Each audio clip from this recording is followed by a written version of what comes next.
สบายดีเดี๋ยวนี้ก็2 โมงตอนสวยเขาก็ได้ออกมาบ้านของน้องทรายอยู่ในเมืองเฟสโนรัฐแคลิฟอร์เนียมื้อนี้เพิ่นก็สิเฮ็ดงานเบิร์ธเดย์ของลูกสาว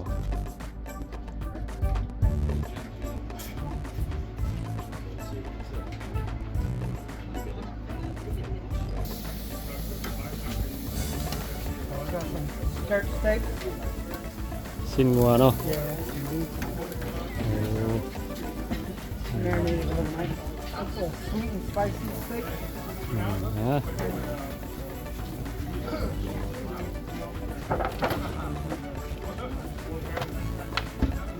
I don't think this is good anymore. I'm gonna go home real quick. I'll be right back. Yeah, take it. มื้อนี้มีรายการอีหยังถามเจ้าของบ้าน Today is Maddie's birthday. Well, her birthday was a few days ago, but she wanted to do something small. โอ้ Just, for อืม family. เฮ็ดเบิร์ธเดย์ให้ลูกสาวเนาะ Yeah. Something small, nothing too big. อืม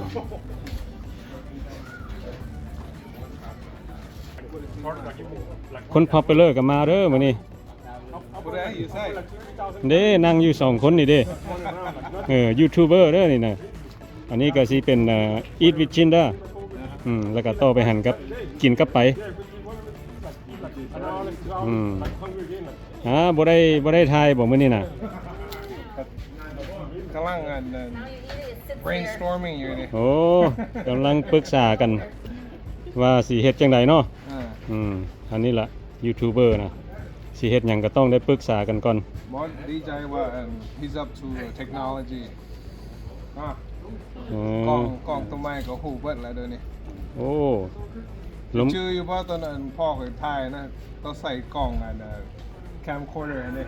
ใส่ VHS ชื่ออยู่ว่าก ล้องแบกอยู่บ้านบ่ ตัวใหญ่ๆหั่นนะ ย่าจืออยู่กระแซดใหญ่ๆหั่น VHS โอ้มันสมัยตะกี้เนาะเดี๋ยวนี้สบายเดี๋ยวนี้ผู้ใดก็มีเบิดเนาะอันนี้ก็สิเป็นบ้านของคนลาวแล้วก็คนม้งเนาะผัวเป็น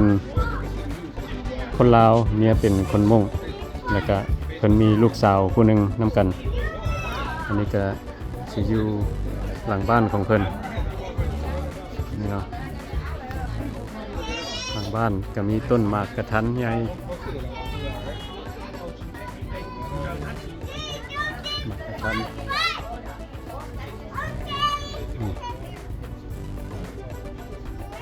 ขอกินหมากหนึ่ง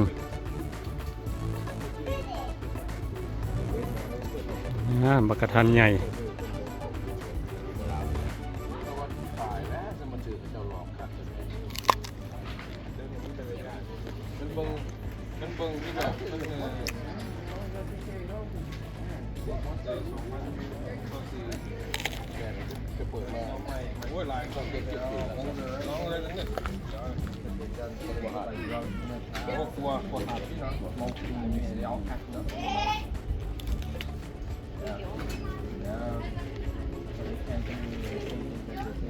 เพิ่นพากันล้มกัน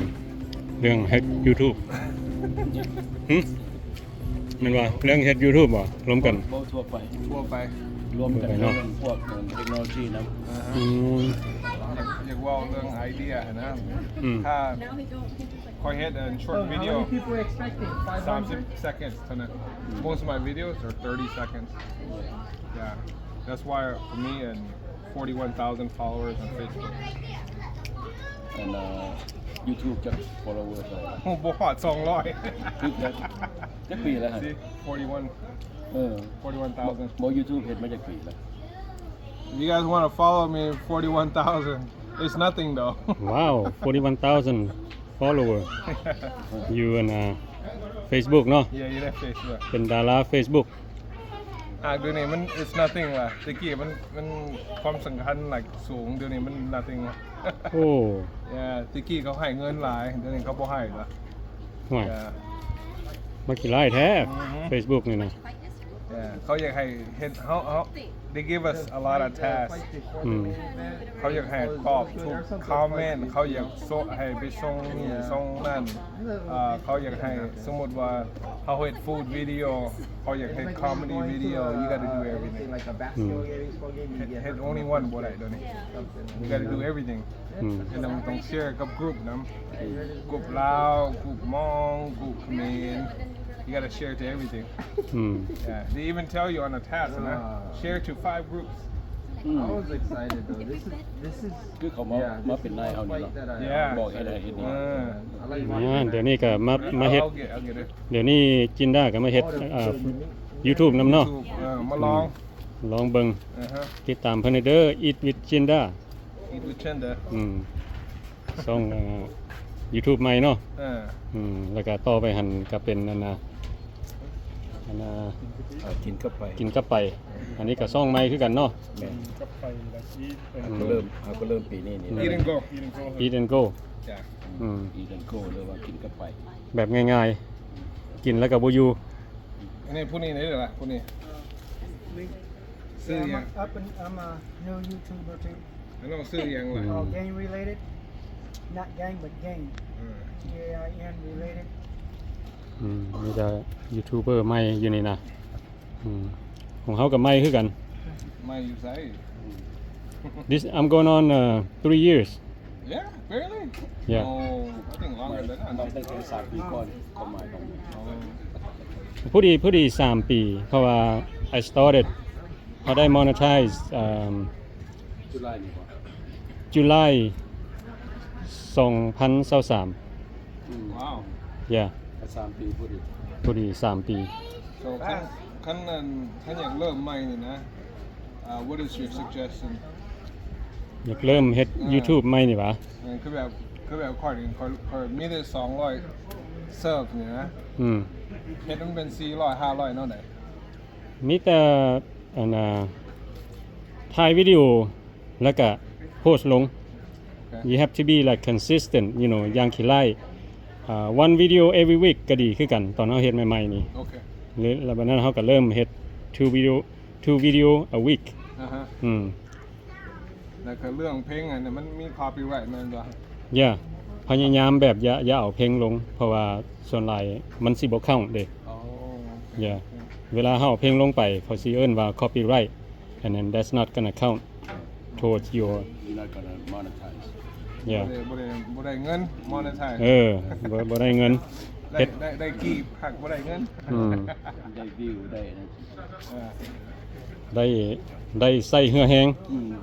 ได้มีคนเบิ่งแล้วก็มีคนเข้ามากดไลค์อยู่ซื่อๆแต่ว่าเจ้าบ่มีได้รับการค่าเจ้าจ่ายเฮา Yeah สิบ่มีคอมเมอร์เชียลเข้ามาอยู่ในรายการเฮา เว้าง่ายๆแบบบ่มีเหตุผล บ่มีโฆษณาเข้ามาอยู่ในอันนั้น มันก็มีเหตุผลเยอะคือแบบ internship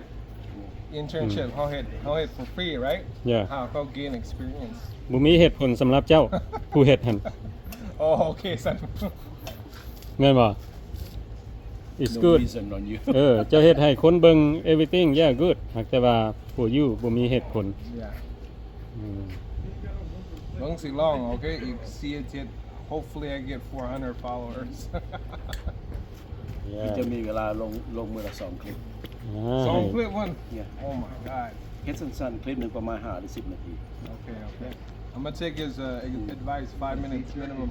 เฮ็ดค่อยสิตามเบิ่งช่องเจ้าได้ Okay ค่อยเห็นเจ้าเฮ็ด2คลิปก็ว่าสิว่าบ่ค่อยบ่มีเวลาหลาย ให้พี่น้อง เวลาเฮ็ดเวียกหลาย ติดตามเพิ่นเด้อช่องใหม่ YouTube ใหม่ คือเวลาเฮ็ดอันนี้ YouTube จากเมืองเฟรสโนแล้วก็ YouTube จากเมืองฟรีมอนต์ Oh you want for 3 months แม่นอยู่ติดกันกับมิตรรัสเลยเฮ็ดเวียกอยู่ซั่น มื้อนี้อากาศอยากร้อนหน่อยนึงเนาะส่วนหลายคนอยู่ในเฮือน มีคนก็มี เขาสิเข้าไปเบิ่งข้างในเนาะว่าเพิ่นมีหยังแหน่มีหลายคน I want to go there too. Bro, you do not need to be pulled outside. I just got this out by it. I want to see that.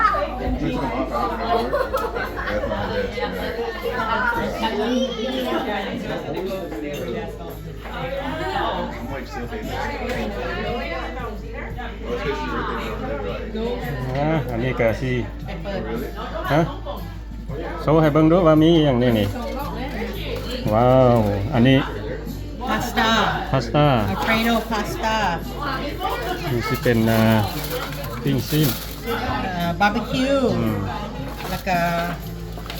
มีซูชิ โอ้มีฮอตซูชิ แล้วก็seaweed salad ซีวิตซาลัด อันนี้นี่มันมานํกันอันนี้ so หัวไข่ ไทยกับอันนี้มันกิน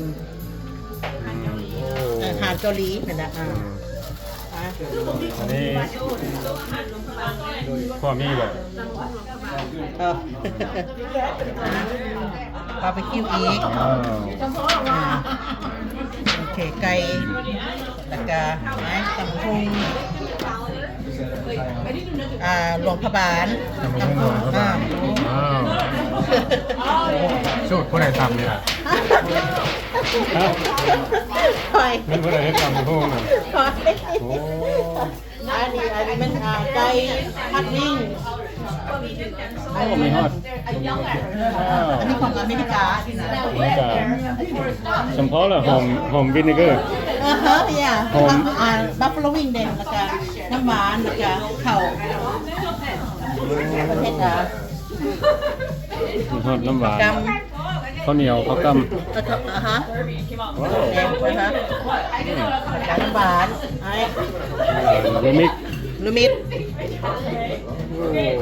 ประเทศ ผู้ใดเฮ็ดน้ำหวานเนี่ย ไข่ไข่ดีนะไข่ ว้าว เจ้าแม่นเราเนี่ยว่าเป็นมาริซาเฟมัส ฮะ ก็อยากแม่นเรานั่นน่ะตัวเขาเห็นอยู่น่ะอันนั้นหนองบัวนั่นน่ะแม่เราบอก บ่แม่น คนคือคนเนาะคนคือคน ปลาว คนลาวเขาไปเห็นอยู่นั่นน่ะหนองบัวชื่อมาริซาเฟมัสลาพาพยาตัวนั้นเจ้า บอก ตัวคือกันหน้าตาคือกัน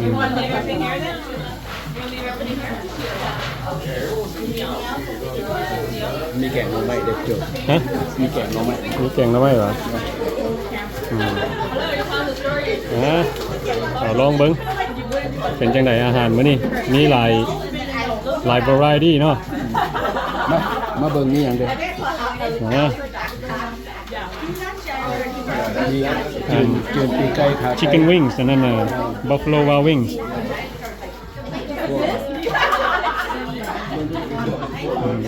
อากาศร้อน There we go ต่อเบิ่ง Hi Welcome to Maddie's party. Turn 17. 17 wow I know, another year. Really blessed. Oh, okay. So today just like friends and family. Yeah. Close friends. Like, Luke has a big family, I have a big family, so we have a small, tidy house. And whoever Yeah. can fit in here, yeah. Small house with a lot of people. I know. We're all squeezed in here. Yeah. Yeah. Okay. What you guys cooking back here? Anything good or? Everything's cooked already. We made this for the elders. Is that soup? Yeah, mushroom soup. I forgot what Oh, it bamboo soup. Yeah, mushroom bamboo soup. Wow. What's it called again? แกงหน่อไม้ Okay, never mind. There you go. Yeah. Like, Wow, my that- mind went blank. So my dad loves this. Mom loves this, so Yeah. we'll make some for them. Yeah. Where's And then the rest of the food is on this table. Some of Maddie's favorite food. She likes pizza. Yeah. She likes buffalo wings, sushi.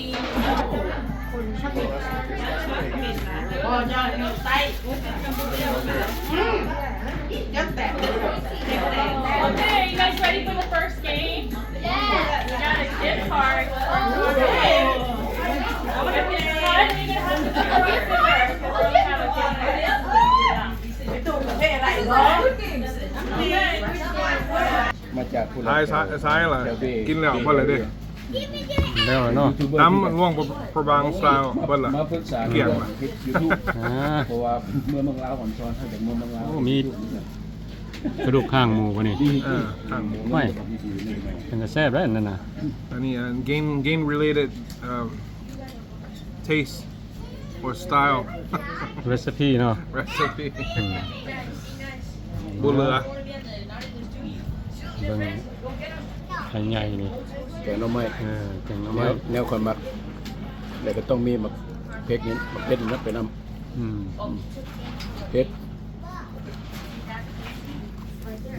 อันนี้หลายอย่างผสมกันเบิดตำบักหุ่งข้าวกำกัวมีไข่เป็ดไข่เป็ดบ่กัวมีอันนี้ส้มปลาผมมักอันนี้อันนี้กินกับไปซื้อต้องก่อนแกงอันนี้นะมักแกงหน่อไม้แกงหน่อไม้แซ่บ สำหรับเฮานี่ก็บ่กินหลายมีแต่แกงหน่อไม้กับส้มปลา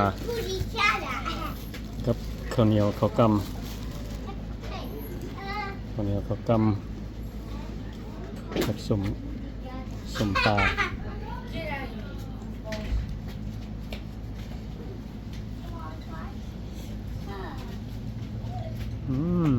You wanna die? You wanna fight? Yeah. ไปกินเนี่ย จะบ่ได้ทายบ่ You wanna die? แกงหน่อไม้ มันโจ้ทายแล้วก็แล้วไป ว่า ให้เป็นหยัง crossover แล้วนะ เกรง คอยสร้างคอมเมนต์มันสิยากกันทายบ่พวกนี้ อ๋อ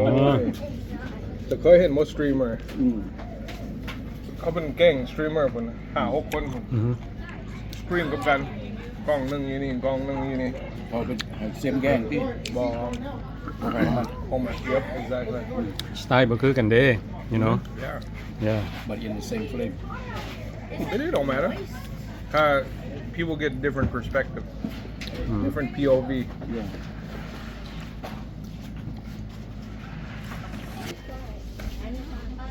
another one no I gotta get it for you now เว้ยก็ผู้นี้กับเมียจ้ะแม่นบ่ผู้นี้กับเมียสบายดี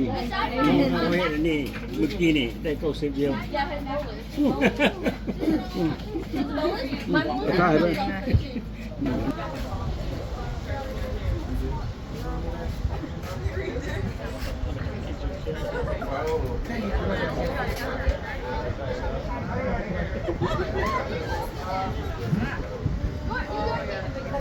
For Maddie's birthday. Just family. Her birthday was a few days ago. We decided to just do it today. Thank everyone for coming, joining us. Happy birthday. Alright, happy birthday.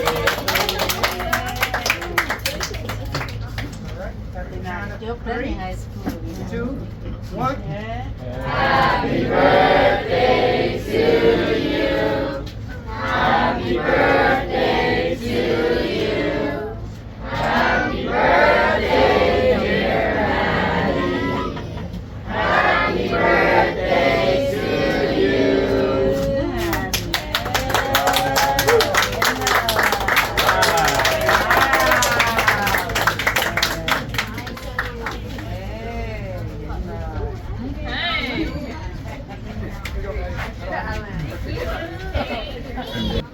ฮะโอ้ครับเค้ก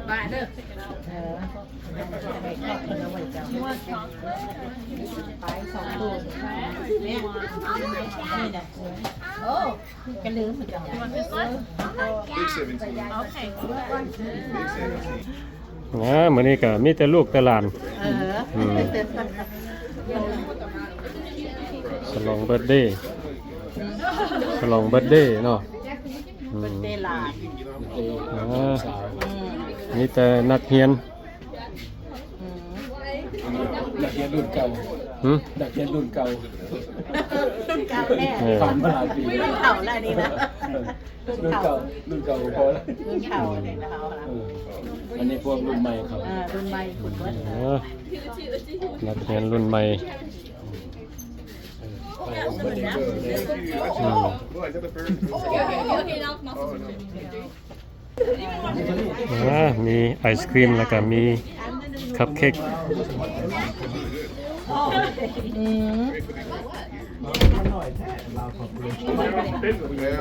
มื้อนี้พวกเขาก็ได้ออกมาเบิร์ธเดย์ของหลานสาวที่เป็นเบิร์ธเดย์ของแมรี่17 ปีเพิ่นก็ได้ฉลองอยู่บ้านกับมี family friend มามื้อนี้เนาะพวกเขาก็ได้